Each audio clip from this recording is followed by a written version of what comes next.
오늘은 하나님의 전신갑주라는 제목으로 같이 말씀을 나눠보고자 합니다. 여자들이 제일 싫어하는 게 군대 이야기, 축구 이야기, 그리고 군대 가서 축구한 이야기 순서라고 잘 알려져 있습니다. 그럼에도 불구하고 오늘은 군대 이야기를 여러분들과 같이 좀 해보려고 합니다. 설교 제목을 정하고 났더니 마침 엊그제가 국군의 날이기도 했습니다. 하여간 남자들은 틈만 있으면 군대 이야기 나누기를 참 좋아합니다. 저도 전역한 지가 40년이 넘었는데도 지금도 ROTC 동기들을 만나면은 군대 이야기를 참 재미나게 합니다. 똑같은 얘기 맨날 해도 그렇게 재밌어더래요. 대한민국 남자들은 다 군대 얘기를 그렇게 좋아합니다. 딱 예외가 있어요. 옛날에 방위라고 부르는 분들, 요즘에 공익이라고 하는 분들은 군대 이야기를 그렇게 좋아하지 않습니다. 할 말이 별로 없기 때문에 그런 것 같아요. 방위를 영어로 뭐라고 그러냐 그랬더니 참 애매하잖아요. 어떤 사람이 알바 솔저라고 했다라는 그런 이야기도 있습니다. 파트타임 군인이라고 했다는 일화도 있습니다. 혹시라도 군부대에 설교하러 가게 되면은 아직도 어릴 때처럼 괜히 신이 나고 사실 흥분이 좀 됩니다. 나이가 들었지만 아직도 마음 한구석에 소년이 남아있는 것 같아요, 제가. 그래서 고맙기도 합니다. 그런데 사실 군부대 가서 설교하는 거 되게 힘듭니다. 왜냐하면 군인들이 다 졸기 때문이에요. 그냥 거의 다 좁니다. 군인들 입장에서는 무슨 특강을 한다, 설교한다 그러면 아주 좋은 기회입니다. 초코파이 하나 얻어먹고 실컷 수면 보충할 수 있는 좋은 시간이라서 참 좋아합니다. 그런데 그 초청한 당사자들, 부대 분들은 참 미안해합니다. 언젠가 한번 특강을 했는데 군인들이 많이 졸아가지고 굉장히 힘들게 특강을 했던 적이 있습니다. 겨우 끝냈는데 군부대 관계자들이 아주 칭찬을 해줍니다. 위안을 하면서 아이고 잘하셨습니다. 참 좋았습니다. 제가 봐도 막 망쳤는데 말이죠. 그래서 하시면서 위안해 주는 말이 아주 웃겼습니다. 뭐라고 그러시냐면은 지난번에 스님이 왔을 때는 몽땅 졸았어요. 그러는 거예요. 참, 야, 스님은 그 군인들을 완전 무아지경으로 그렇게 이끌었던 것 같습니다. 자, 오늘 제목이 하나님의 전신갑주입니다. 전신갑주가 뭔지 아세요? 우리 아마 젊은 분들은 잘 모를 텐데 온몸을 덮는 무장이라는 뜻의 정말 고색창연한 단어입니다. 세번역 성경에는 완전 군장, 완전 무장이라고 번역이 되어 있습니다. Full armor라고 번역을 하고 있습니다. 이 전신갑주 완전 무장의 히라보 원어를 보면 파노플리라고 그러는데요. 판이 모든이라는 뜻이니까 모든 장비, 이 말이 그대로 영어가 됐습니다. 그래서 영어 단어 사전을 찾아보시면 패너플리 그러면 갑주, 아니면 또 모든 것이라는 뜻에서 모음 이런 뜻도 줍니다. 하나님을 위한 파노플리, 완전 군장이 필요하다고 사도 바울이 말씀하신 뜻을 나누면서 은혜를 나누려고 하는 것이 오늘 설교의 핵심입니다. 자, 군인들이 전투에 임하기 위해서는 당연히 필요한 장비가 있습니다. 공격용 장비, 총, 칼, 대포, 미사일, 또 방어용 장비, 방패, 방독면, 방공포, 방어용 미사일 이런 것들이 다 있겠죠. 사도 바울은 당시 로마 병사들이 착용했던 파노플리, 무장 상태를 관찰을 했습니다. 그래서 허리띠, 호심경, 신발, 그 다음에 투구, 방패, 검 6가지를 여기서 말씀합니다. 병사들이 갖춰야 될 필수적인 장비들입니다. 공격용 장비도 있고 방어용 장비도 있습니다. 그리고 이 6가지 장비에 비유하여서 우리 신앙생활에 필요한 6가지 덕목과 가치를 말씀합니다. 그런데 바울 선생님이 말씀하시는 이 비유가 정말 적절하고 효과적이라서 생각을 하면 할수록 참 은혜가 됩니다. 우리 신앙생활에서도 나를 지키기 위한 방어적인 가치가 필요하고 또 공격하기 위한 그런 도구가 필요합니다.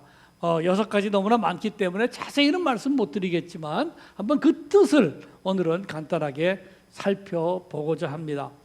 사도 바울은 부활하신 예수 그리스도에 대한 분명한 믿음, 그리고 복음을 전파하는 사명으로 아주 스스로 사도가 됐다는 것을 확실하게 믿었던 그런 분이었습니다. 바울 신학의 정수라고 할 수 있는 로마서에 보면 바울의 이와 같은 확신을 정말 확인시키면서 힘차게 시작을 합니다. 로마서 1장 1절의 말씀입니다. 예수 그리스도의 종 바울은 사도로 부르심을 받아, 이 사도라는 말씀을 바울이 처음 썼거든요.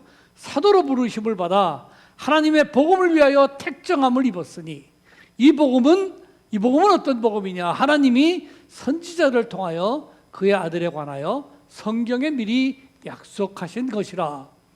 그의 아들에 관하여 말하면 육신으로는 다윗의 혈통에서 나셨고 성결의 영으로는 죽은 자들 가운데 부활하사 능력으로 하나님의 아들로 선포되셨으니 곧 우리 주 예수 그리스도시니라. 이렇게 분명하게 자기의 목적과 또한 사명을 얘기를 합니다. 바울이 온몸과 생명을 바쳐 그의 사명을 충실히 완수하려 했음을 우리는 잘 알고 있습니다. 갈라디아서 2장 22절의 유명한 구절, 내가 그리스도와 함께 십자가에 못 박혔나니 그런즉 이제는 내가 사는 것이 아니요 오직 내 안에 그리스도께서 사시는 것이라. 이 고백처럼 사도 바울은 예수 그리스도에 대한 전적인 헌신과 순종의 길을 걸었던 분입니다. 그런데 사도 바울의 여러 목회 서신을 읽으면서 늘 감탄하게 되는 것은 그리스도를 향한 그의 철저한 사명감과 순종, 그것만은 아닙니다. 놀라운 것은 사도 바울이 참으로 폭넓은 식견의 소유자였다는 사실입니다. 특히 바울은 인간에 대하여 넓고도 깊은 이해를 구비했던 인물이었습니다. 고대 시인을 인용한다든가 또한 인간 본성의 다양한 면모를 지적하는 등 바울은 요즘 말로 말한다면 훌륭한 인문학적 교양을 잘 갖추고 있던 분임을 알 수 있습니다. 따라서 바울은 그리스도에 대한 확정과 열정을 고백함과 동시에 신앙이 편파적이지 않고 다양하고 원만한 인간 이해에 기초해야 함을 강조합니다. 오늘 본문에서도 바울은 우리의 신앙이 건강하게 세워지기 위해서는 믿음의 여러 가지 덕과 가치가 함께 합력하여야 함을 역설합니다. 로마 병사들에게 반드시 필요한 장비였던 허리띠, 호심경, 신발, 방패, 투구, 검, 이 6가지가 있는데 이것을 바울은 진리, 정의, 복음, 믿음, 구원, 성경, 이 6가지에 비교를 합니다. 그래서 이 6가지가 우리의 성공적인 신앙생활과 승리를 위하여 반드시 필요하다고 오늘 말씀을 합니다. 그 말씀의 뜻을 간단히 한번 살펴보고자 합니다. 자, 먼저 바울은 신앙생활이 근본적으로 악한 세력과의 영적인 전쟁임을 우리에게 다시 한번 상기시킵니다. 영적 전쟁, 전투. 사실 이 말은 듣기에 그렇게 편한 말은 아닙니다. 올바른 종교라면은 평화를 추구해야지 왜 맨날 십자가 군병들아 싸워 이겨라. 그렇죠? 영적 전쟁, 뭐 이런 험한 말만 하느냐고 싫어할 수도 있습니다. 100% 맞는 말이라고 생각이 됩니다. 복음은 화평입니다. 기쁜 소식, 복된 소식, 복음은 당연히 평화와 사랑을 가져오는 기쁘고 복된 소식입니다. 샬롬, 화평, 평화는 우리의 목표입니다. 그러나 평화는 현재 우리가 처하고 있는 현실은 아닙니다. 우리에게는 아직 화평과 평화가 완전히 임하고 있지는 않다는 것, 그것이 부인할 수 없는 현실이에요. 사랑, 아가페를 한번 생각해 보십시오. 무조건적인 사랑, 정말 나를 뛰어넘는 그 진정한 사랑을 우리는 우리 믿음의 아름다운 목표와 이상으로 삼고 있습니다. 그러나 우리는 아직 그 사랑을 우리의 현실로 구현하지 못하고 있는 슬프고도 나약한 존재들입니다. 화평과 평화를 원하는 우리에게 오히려 이것을 방해하는 수많은 대적이 있다는 사실, 그것이 바로 우리가 마주하고 있는 어쩔 수 없는 현실입니다. 오늘 본문에서 마귀의 간계라고 말하는 바로 그것입니다. 원어로는 메소디아스 투 디아볼로스, 메소드 오브 데블스라고 합니다. 악마의 관계, 그리고 괴율, 이것이 바로 우리가 평화와 사랑을 구현하려는 그런 것들을 방해하고 있는 세력입니다. 우리의 대적 마귀는 우는 사자와 같이 배고파서 울부짖는 사자처럼 두루다니면서 삼킬 자를 찾고 있기 때문에 근신하고 깨어 있어야 된다고 베드로전서 5장 8절은 경고합니다. 우리는 살아가면서 많은 사람과 접하고 미워하고 싸우고 죄를 짓게 됩니다. 사람 사는 곳에 이런 갈등이 없을 수는 없습니다. 그러나 정말 우리를 두렵게 하는 것은 이웃과의, 옆에 사람과의 이런 사소한 분쟁과 잘못이 아닙니다. 이보다 훨씬 더 큰 악한 세력이 우리를 끊임없이 삼키고 무너뜨리려고 하고 있기 때문에 우리는 늘 깨어 경계하면서 싸울 수밖에 없습니다. 그래서 사도 바울은 오늘 본문에서 이 싸움은 한갓 혈과 육을 상대로 하는 것이 아니라고 말합니다.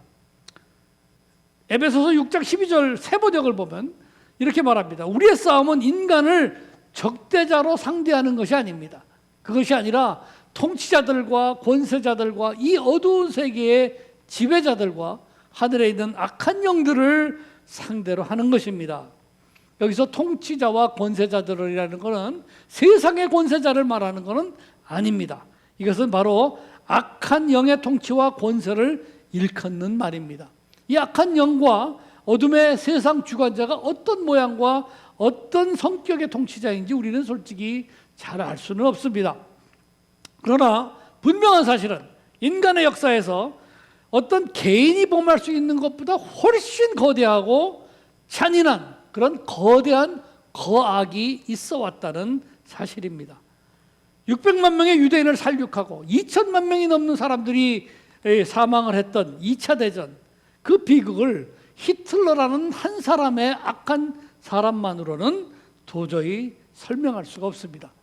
괴테와 릴케 같은 시인, 또 칸트와 헤겔 같은 철학자, 모차르트와 베토벤 같은 음악가, 이런 기라성 같은 천재들을 배출해냈던 독일 민족이, 이 민족 전체가 미술학교 중퇴생이었던 초라한 코수염을 길렀던 히틀러에게 그토록 철저히 농락당하고 굴복하였다는 사실, 그거는 도저히 이성적으로 논리적으로 설명할 수 없는 집단적 광기였고 거대한 실수였습니다. 그 당시에 나치를 피해서 미국으로 망명했던 신학자 폴 틸리히는 이것을 악마적인 힘이라고, 다스 데이모니시라고 명명한 바 있습니다. 미국의 흑인 노예제도와 차별의 역사, 그리고 오늘날 우리 시대의 정치적 양극화와 진영 논리 등도 사실은 개인의 문제라기보다는 집단의 증오와 광기를 부추기는 거대한 음모의 손이 놓여 있음을 짐작하게 하는 것들입니다. 인간에게 거대한 증오와 거짓을 증폭시키기 원하는 악한 영의 세력, 또한 어둠의 세상 주관자들과의 싸움에서 승리하려면 우리는 전심전력을 다하여 모든 자원을 동원하여 전투에 임해야 합니다. 그래서 바울은 당시 로마 병사들이 전투에 착용하던 전신갑주에 비유하여 영적 전쟁에 필요한 준비물을 이야기합니다. 승리하기 위하여 십자가 용사들은 신앙의 완전 군장, 완전 무장을 갖출 필요가 있습니다. 가장 기본적인 장비, 그것은 바울이 첫 번째 말하는 진리의 허리띠, 그리고 정의의 호심경 두 가지입니다. 먼저 진리의 허리띠입니다. 성경에는 허리띠에 대한 언급이 사실 은근히 많이 나옵니다. 예레미야 선지자에게 하나님은 허리띠를 물속에 담궈서 썩게 하라고 명령하신 적이 있습니다. 유다와 이스라엘의 고만을 이처럼 썩게 해서 보여주겠다는 교훈을 위해서였습니다. 자, 여기서 허리띠는 사람의 명예를 지키는 기본을 상징합니다. 예레미야서 13장 11절에 이 말씀이 나옵니다. 여호와의 말씀이니라. 띠가 하나 사람의 허리에 속함같이 내가 이스라엘의 온 집과 유다 온 집으로 내게 속하게 하여 그들로 내 백성이 되게 하며 내 이름과 명예와 영광이 되게 하려 하였으나 그들이 듣지 아니하였느니라. 폭풍 속에서 욥에게 나타나신 여호와 하나님은 욥에게 엄중하게 물으십니다. 욥기 38장의 말씀, 무지한 말로 생각을 어둡게 하는 자가 누구냐? 너는 대장부처럼 허리를 묶고 내가 네게 문든 것을 대답할지니라. 베드로전서에서는 명예의 기본이 되는 허리띠를 마음에까지 적용하여 단단한 각오를 물어봅니다. 베드로전서 1장 13절, 그러므로 너희는 마음의 허리를 독이고 근실하여 예수 그리스도께서 나타날 때에 너희에게 가져다 주실 은혜를 온전히 바랄지니라. 한마디로 말해서 허리띠는 사람에게 가장 중요한 명예와 존엄성을 상징합니다. 에덴 동산에서 하나님이 아담과 이브에게 무화과 치마를 입히신 이후부터, 그때부터 인간은 동서고금을 막론하고 수치를 감추기 위하여 또 명예를 지키기 위하여 허리띠를 착용해 왔습니다. 니체 같은 철학자는 인간이 스스로 신이라고 생각할 수 없는 주된 이유는 허리 아래에 있다라는 독서를 남기기도 하였습니다. 차를 타면 생명을 보호하는 시트벨트를 해야 된다. 이게 당연합니다. 그런 것처럼 사람에게는 수치를 면하게 하고 존엄성을 지키는 허리띠가 중요합니다. 시트벨트를 매라. 마치 이 말처럼 진리의 허리띠를 매라고 바울 사도는 우리에게 권고합니다. 진리의 허리띠를 채워라. 이 말은 진실과 성실로 양심을 붙잡고 아름다운 삶을 살아야 한다라는 권면의 말씀입니다. 이사야 선지자는 바울이 말하는 진리의 허리띠를 이미 오래전에 이렇게 정리해 놓은 바 있습니다. 이사야서 11장 5절에 보면은 이제 이새의 줄기에서 오실 메시아 그분은 공의로 그의 허리띠를 삼으며 성실로 그의 몸에 띠를 삼으리라 말씀했습니다. 그 다음은 의의 호심경 혹은 흉배입니다. 가슴과 심장을 보호하는 작은 방패, 그거를 로마 병사들이 차고 다녔었는데요. 오늘날에는 방탄 조끼에 해당합니다. 심장을 지키는 정의의 보호 장비입니다. 여기서 의는 구원에 이르는 하나님의 의를 말하는 것이 아니라 사람들이 살아가면서 준수해야 하는 윤리의 규범으로서의 의를 말합니다. 칭의에 이르게 하는 하나님의 선물인 대문자 의가 아니라 우리가 사회 생활에서 반드시 지켜야 하는 그런 정의와 질서의 의, 소문자 의입니다. 에베소서에서 바울은 예수 그리스도를 통하여 죄사함을 받고 대문자 의를 받은 우리가 준수해야 될 생활의 소문자 의로움에 대하여 자세하게 설명합니다. 에베소서 4장 21절부터의 말씀이 좀 긴데요. 한번 뜻을 생각하면서 제가 읽겠습니다. 진리가 예수 안에 있는 것 같이 너희가 참으로 그에게서 듣고 또한 그 안에서 가르침을 받았을진데 너희는 유혹의 욕심을 따라 썩어져가는 구습을 따르는 옛사람을 벗어버리고 오직 너희의 심령이 새롭게 되어 하나님을 따라 의와 진리의 거룩함으로 지으심을 받은 새 사람을 입으라. 그런즉 거짓을 버리고 각각 그 이웃과 더불어 참된 것을 말하라. 이는 우리가 서로가 지체가 됨이라. 분을 내어도 죄를 짓지 말고 해가 지도록 분을 풀지 말고 마귀에게 틈을 주지 말라. 모든 더러운 말은 너희 입 밖에도 내지 말고 오직 덕을 세우는 대로 소용되는 대로 선한 말을 하여 듣는 자에게 은혜를 끼치게 하라. 우리 생활 속에서 일어날 수 있는 많은 그런 의로움에 대하여 참 권면을 하고 있습니다. 정리합니다. 거짓을 거부하고 진실을 증언하는 바른 양심이 우리 인격의 중심 허리띠가 되어서 허리띠 역할을 하고, 그 다음에 윤리와 정의를 수호하는 정신이 방탄조끼처럼 우리의 신앙 인격을 보호할 수 있다고 합니다. 신앙인으로서 가장 기본이 되는 진리, 진실, 그것과 정의, 양심 두 가지입니다.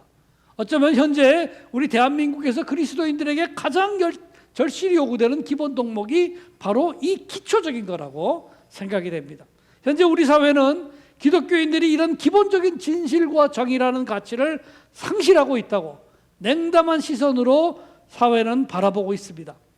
그리고 교회의 성도를 향한 사회의 편견은 갈수록 증폭되고 있는 인상입니다. 대중문화 속에 나타나는 기독교인에 관한 왜곡과 고발은 섬뜩할 정도입니다. 한마디로 그리스도인들은 이제 내로남불의 대명사, 자기만 의롭다 하면서 이기적인 욕심을 추구하는 새로운 바리새인 계급인 양 고착화되고 가 있는 그런 인상이 있습니다.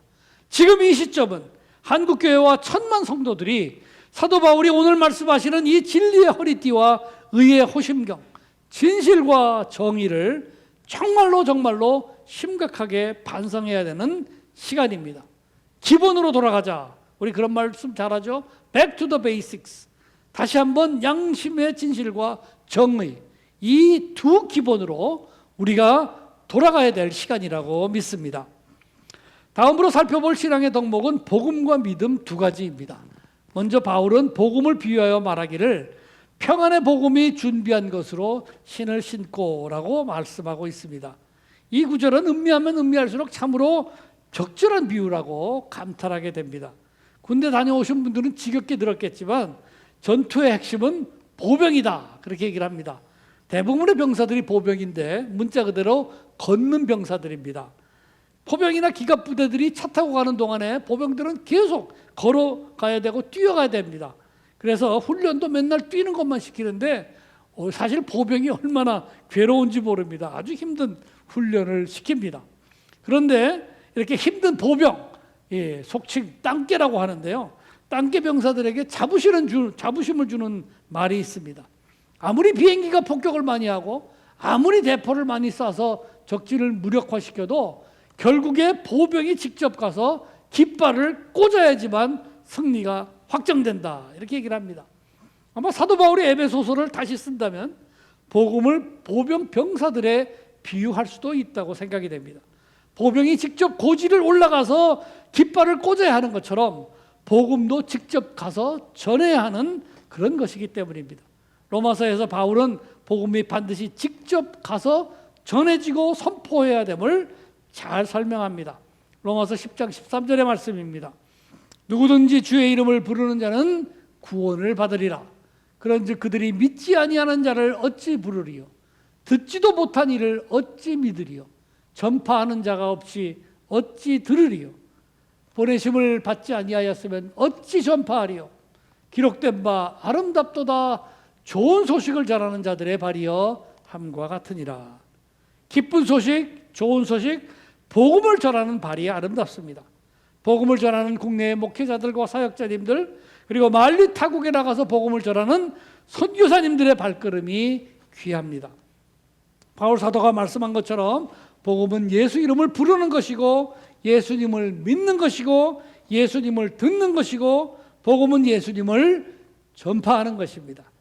우리 성도님들도 모두 각자의 직장과 마을에서, 각자의 가정에서 사역자가 되고 선교사가 되어서 복음을 전하는 아름다운 발이 되기를 주님의 이름으로 축복합니다. 다음으로 바울은 믿음의 방패를 말합니다. 악한 자의 모든 불화살을 소멸할 방패입니다.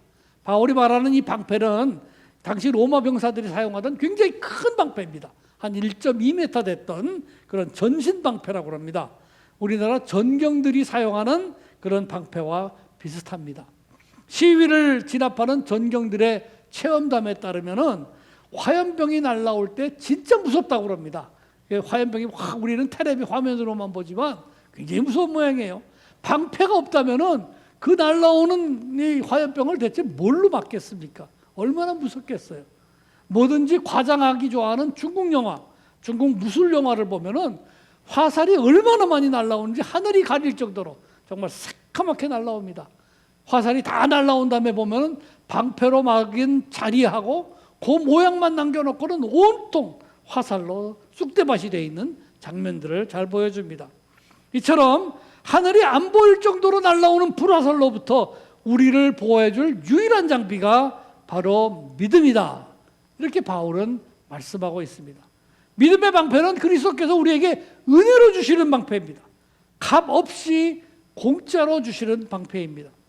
그래서 큰 방패를 들을 수 있는 큰 믿음을 가진 분들은 그만큼 넉넉하게 자기 자신을 지킬 수가 있습니다. 조그만 방패를 마지못해 들었던 저 작은 믿음의 사람들은 결국에는 자기 온몸에 불화살의 화인을 맞을 수밖에 없습니다. 주님이 은혜로 주시는 이 그라치아, 값없이 주시는 믿음의 방패를 튼튼하고 넉넉하게 준비하는 여러분들이 되기를 바랍니다. 그 어떤 흉악한 유혹과 공격에서도 우리를 든든하게 지켜주시는 보혈의 믿음 방패, 이거를 자랑하는 우리 성도님들이 되시기를 축복합니다. 시편 기자는 믿음의 방패가 주는 은혜를 오래전에 노래한 바 있습니다. 시편 91편에 보면 이렇게 말씀합니다. 그의 진실함은 방패와 손방패가 되시라니 너는 밤에 찾아오는 공포와 낮에 날아드는 화살과 어두울 때 퍼지는 전염병과 밝을 때 닥쳐오는 재앙을 두려워하지 아니하리로다. 정말 구구절절하게 정말 필요한 말씀을 시편 기자는 성령의 감동으로 이미 써놓았습니다.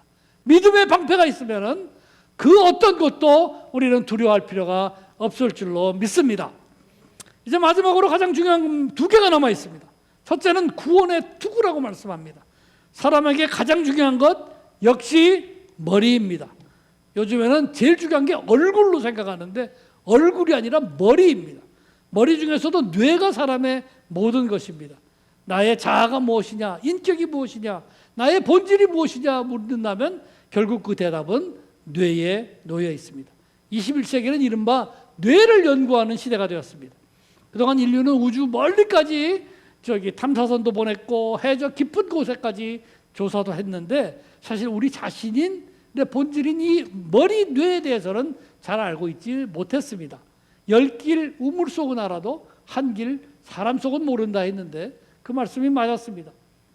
이처럼 오묘한 온갖 비밀을 갖고 있는 이 뇌와 머리를 보호하는 것이 바로 투구 혹은 헬멧입니다. 바울은 구원을 머리에 비유합니다. 신체의 다른 부분이 아무리 탁월하다 하더라도 이 머리가 보호되지 못한다면 결국 죽은 사람이 되고 맙니다. 바로 그와 같이 우리의 신앙생활에서 전도를 잘하고 진실되고 의로운 삶을 살고 저 사람은 법 없이도 살 사람이야 칭찬받고 강한 믿음으로 세상의 유혹을 다 이겨낸다 하더라도 주 예수 그리스도의 이름으로 구원을 얻지 못하면 결국 그 사람은 영생의 희망을 가질 수가 없습니다. 죄의 싹은 사망일 뿐이기 때문입니다. 로마서 6장 23절 죄의 싹은 사망이요 하나님의 은사는 그리스도 예수 우리 주 안에 있는 영생이니라. 바울은 구원에 이르는 유일한 길을 분명히 로마서를 통하여 제시해 놓았습니다. 로마서 10장 9절의 말씀, 내가 만일 내 입으로 예수를 주로 시인하며 또 하나님께서 그를 죽은 자 가운데서 살리신 것을 내 마음에 믿으면 구원을 받으리라. 사람이 마음으로 믿어 의에 이르고 입으로 시인하여 구원에 이르느니라. 아멘. 예수님을 그리스도로 고백하고 영생의 약속을 받은 우리 성도님들인 줄로 믿습니다. 이제 가장 중요한 머리 되는 이 구원의 확신, 이것을 굳게 지키는 성도님들이 되시기를 주님의 이름으로 축복합니다. 자, 마지막입니다. 바울은 성령의 검으로서 하나님의 말씀, 성경을 이야기합니다. 하나님의 말씀인 성경은 우리 자신을 지킬 수 있는 그런 무기일 뿐만 아니라 대적을 공격할 수 있는 유일한 무기, 그리고 최선의 무기입니다. 예수님께서도 사탄의 유혹을 받으셨을 때 3번 모두 성경 말씀에 힘입어 사탄을 물리치셨습니다. 마태복음 4장 7절의 말씀을 한번 보시기 바랍니다. 예수께서 이르시되 뭐라고 하시죠? 또 기록되었으되 주 너희 하나님을 시험하지 말라 하였느니라 하시니, 또 이제 예수께서 말씀하시되 사탄아 물러가라 뭐라고 하십니까? 기록되었으되, 성경에 기록되었으되 주 너희 하나님을 경배하고 다만 그를 섬기라 하였느니라. 자, 그래서 히브리서 4장 12절 우리가 잘 알고 있는 구절은 말씀합니다. 우리 같이 한번 한 마음으로 읽도록 하겠습니다. 시작. 하나님의 말씀은 살아있고 활력이 있어 좌우의 날선 어떤 검보다도 예리하여 혼과 영과 및 관절과 골수를 찔러 쪼개기까지 하며 또 마음의 생각과 뜻을 판단하나니. 하나님의 말씀은 살아있고 날선 어떤 것보다도 예리하다고 그랬습니다. 그래서 우리의 혼을 찌르고 영을 찌르고 관절과 골수를 찔러 쪼개기까지 하는 하나님의 말씀인 줄로 믿습니다. 성경 말씀은 살아있는 검, 그런 의미에서 제가 중고등학교 때는 교회에서 검훈련이라는 그런 게임을 많이 했었습니다. 처음 들어보셨죠? 네, 보면은 왜 일본의 전설적인 미야모토 무사시 같은 사무라이는 칼을 너무 빨리 빼가지고 다른 사람이 칼을 뺄 시간도 없는데 탁 치거든요. 그런 것처럼 우리도 하나님의 말씀을 빨리 빼는 연습을 하자. 그게 검훈련이었습니다. 그래서 그거를 너무 열심히 해갖고 제가 지금도 자랑하는 게, 옛날에는 제가 참 이 성경 검훈련에 서울침례교회에서는 고수였는데 지금 그걸 알아주는 분이 별로 없는데 여러분들은 꼭 기억해 주시기 바랍니다. 근데 너무 열심히 했기 때문에 진짜 이 손가락 한마다 다 익었어요. 딱 이렇게 준비하면은 딱 요 정도가 이게 창색입니다. 여기가 여기 가운데 손가락이 여기 마태복음이에요. 딱 이게 감이 와요, 진짜로. 응? 여러분들도 한번 집에서 부부가 검 훈련 한번 해보시기 바랍니다. 아주 재밌어요. 예, 오징어 게임보다 훨씬 재밌을 겁니다. 자, 이상 6가지의 신앙의 전신갑주 비유를 간단하게 살펴보았습니다. 사도 바울의 전신갑주 비유는 편파적이지 않고 종합적인 통전적인 자세로 신앙생활에 임해야 건강한 신앙을 수립할 수 있음을 말해줍니다. 사람은 감정, 이성, 의지 이런 것들이 다달하게 얽혀져 있는 복합적이고 경이로운 인격체입니다. 우리의 신앙도 전인격적인 반응과 순종의 기초 위에 세워질 때 더욱 확실하게 정립될 수 있습니다. 과연 오늘 우리는 이 6가지 신앙의 필수 장비들을 제대로 갖추고 있는지 한번 돌아볼 필요가 있습니다. 혹시 구원의 투구만 쓰고서 가슴막이도 방패도 없고 심지어 칼과 총도 없이 그냥 전쟁터에 나서는 그런 사람은 없는지 한번 생각해 볼 필요가 있습니다. 혹시 복음의 신발만 좋은 것을 신고 열심히 전도는 하고 인맥도 열심히 쌓고 교제도 하지만 거기서 끝나지라 않은지 또 한번 살펴볼 필요도 있습니다. 혹시 다른 장비들은 모든 걸 다 너무 잘 갖추고 있지만 인격이 뭔가 거짓되고 흠이 있어서 허리띠가 흘러내리는 그런 수치를 당할 수도 있습니다. 혹시 성령의 검, 이 말씀 하나만 듣고서 무엇이든지 닥치는 대로 배겠다는 그런 만용을 부릴 수도 있습니다. 사도 바울이 말한 신앙의 전신갑주 6가지 필수사항은 서로 이 장비들이 합력하여서 더욱더 건강하고 아름다운 신앙을 성장시킬 수 있다는 약속입니다. 오늘 에베소서 6장 13절의 말씀으로 다시 한번 보면서 오늘 말씀을 맺습니다. 그러므로 하나님의 전신갑주를 취하라.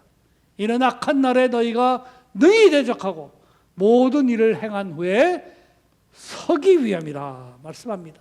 바른 인격과 가치 위에 세운 바른 신앙이 우리를 똑바로 설 수 있게 함을 믿습니다. 하나님의 전신갑주 완전 군장으로 잘 준비되어서 영적 전투에서 승리하는 우리 성도님들 되기를 주 예수 그리스도의 이름으로 축복합니다. 같이 기도하시겠습니다.